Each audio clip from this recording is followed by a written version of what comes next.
You're not watching Brooklyn Nets Fan Show on Fan Media Network. You're with your host Woods. This is my boy Jaden, and today we're gonna discuss, the summary of the entirety of the series and the future of the Nets. Okay, so as we know now, the Brooklyn Nets are knocked out of the NBA playoffs. Um, we knew this was very possible going into the Milwaukee Brooklyn series. Uh, it's very disappointing to watch. It was very disappointing to watch. You see guys like James Harden be halfway healthy. Kyrie didn't play. Um, it's tough, but we can't act like we didn't see something like this coming, or we didn't imagine something like this, happening or playing out the way that it did. You know, from the time that they put the big three together, we talked about injuries coming into play. We talked about the lack of games that the big three had together. Um, Kyrie, saying earlier in the season that they don't necessarily need a coach. Um, Players just not having, the role players who we saw not produce like Joe Harris, you know, just not having enough time to play with the big three so when he would come into the big games like this, he would be able to produce.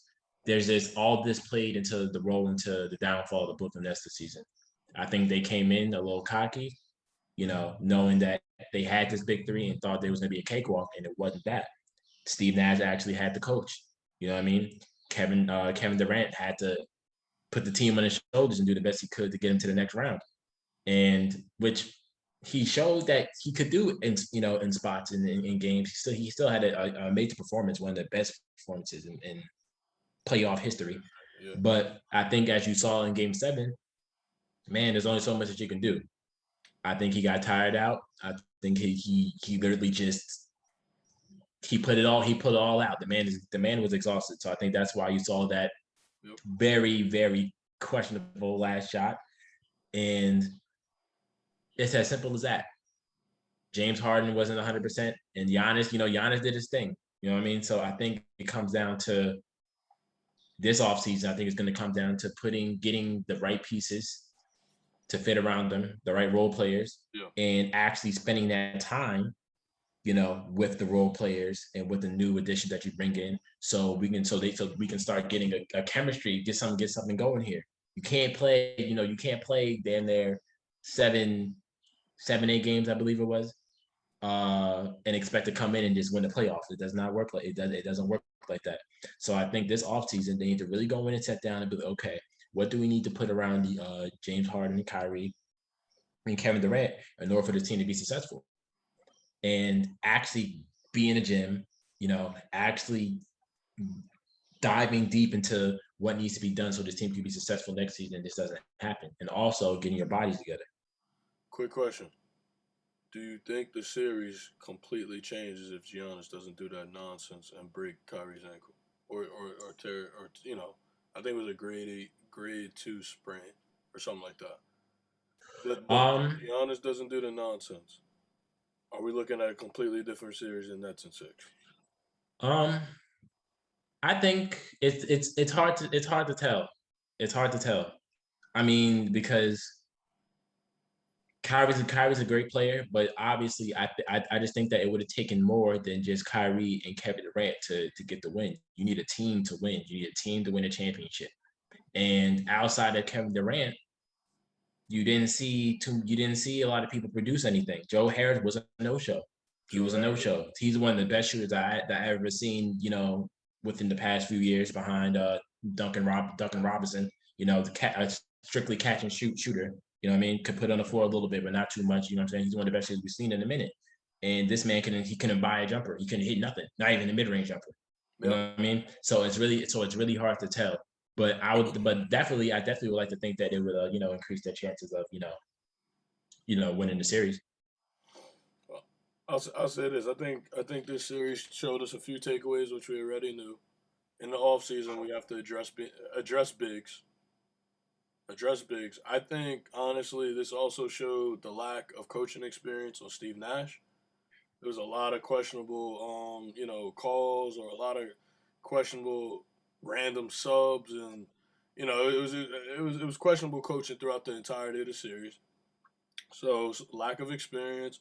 We had I'm sorry, Joe Harris. The stage is too big for him. We have to address the lack of centers that we don't have. You know, I think the series was a little bit of a truth serum and really showed the Nets who they were. Now, granted, Giannis did tear his ankle. You know, he did the. I don't think it was intentional, so we're not gonna kill him. But the reality of it was he made the play and it turned the entire series around. And essentially, I think completely we're looking at different series. If Kyrie plays at least two more games, I think we get it in six. Which leads me to Kevin Durant being completely exhausted. He has the best playoff, like you just said, best playoff performance probably in NBA history. I'd say, and one individual game, which was nuts. 50 point, almost triple double to win a must win game three at home. And I think honestly that plus game four, I'm sorry, yeah, plus no, I'm sorry, game was that game five? I think it was game five. That game five game, he was exhausted, man. They tired him out. He was doing a lot. He also showed he could do a lot. He can fill in those gaps if need be.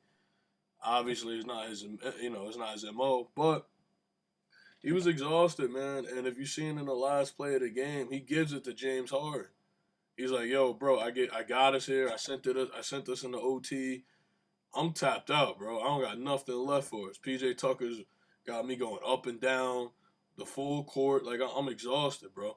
He gives it to Harden, but granted, people were bashing Harden. Harden was, I think, 3 for like 17 on the game. Most of his points came from the free throw line Mhm. on one hammy. So I mean, to be completely honest, he gives it back to KD. Maybe he did run from the moment, but I don't. I mean, like if you give it to him, I don't think he's hitting it. I don't think he makes that shot. I don't think he. Maybe draws a foul. Maybe sends it into a second. I don't know. A lot of things could happen, but bro, he wasn't having a good shooting night. Joe Harris crumbled. A lot of like I didn't see Mike James come in. I think Mike James could have came in and gave more relief to Joe I, Harris, build some confidence. Shamit was hot all series. I'm surprised he didn't play Shamit more often. He didn't throw Claxton in to give Giannis different looks. He just kept Blaking.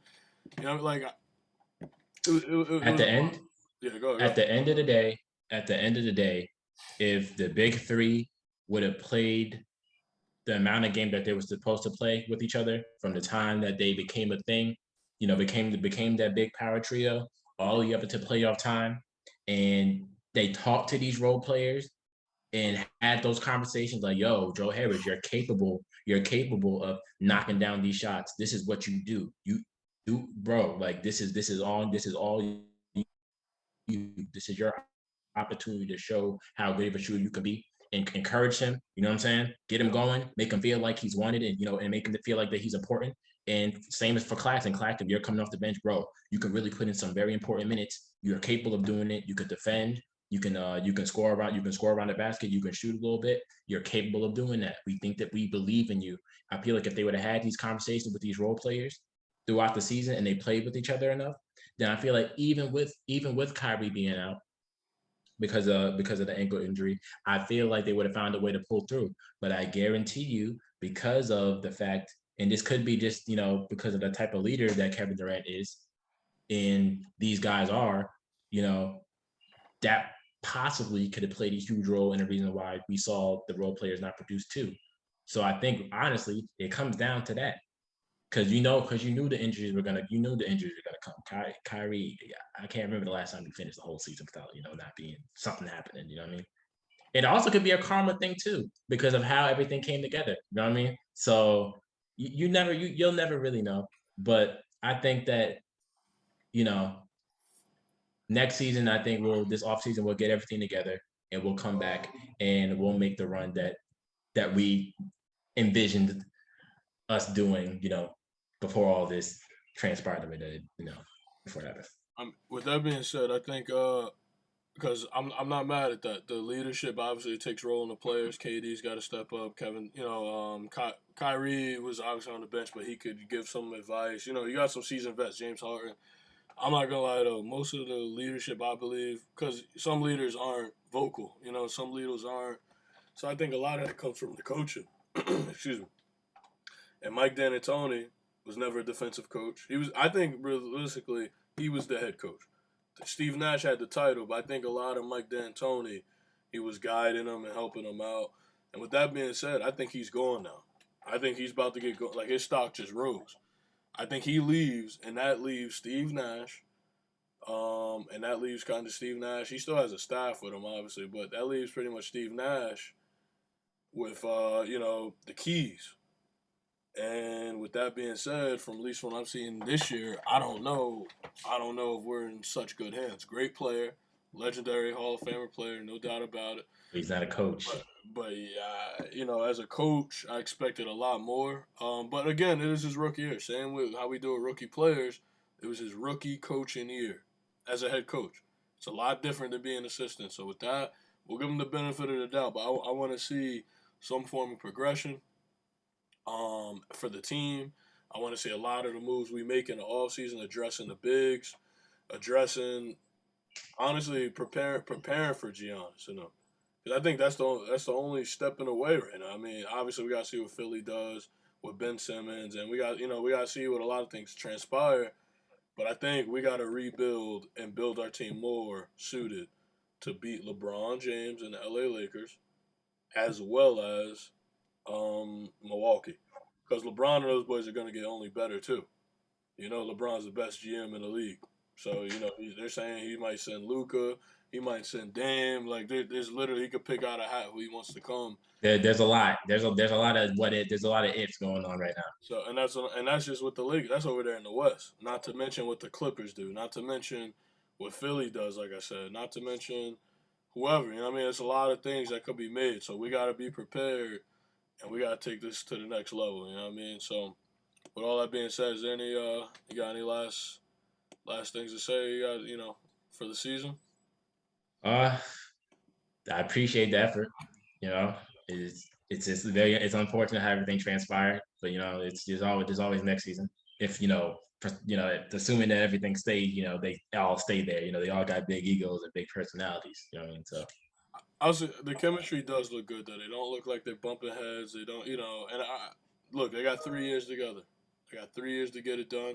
I think they didn't get it done this year. I think they get it done next year. I'm not going to lie. God willing, everyone stays healthy and everything's the right way. I think so. But with that being said, it's time for our LinkedIn Business Fan Special. If you follow the Brooklyn Nets fan page on LinkedIn, you'll see our fan show on your feeds. Net fans provide your comments or questions on our show. And, if you want to appear as a guest or whatever, reach out to Jay and reach out to I, and we'll love to have you on. Thanks again, guys. To host a fan show or appear as a fan on a fan show, create a profile in Fan Media Network. Then look for the news page in our website and fan show resources page. Help yourself. We give show hosts a show graphic and team colors, a simple short show format, tips on pre- and post-production, ideas to get fans and guests on your show, Apple News distribution and show sponsorship sales and services to help featured show hosts earn money. Show hosts use our iPhone app to publish their shows. Our website supports Android users.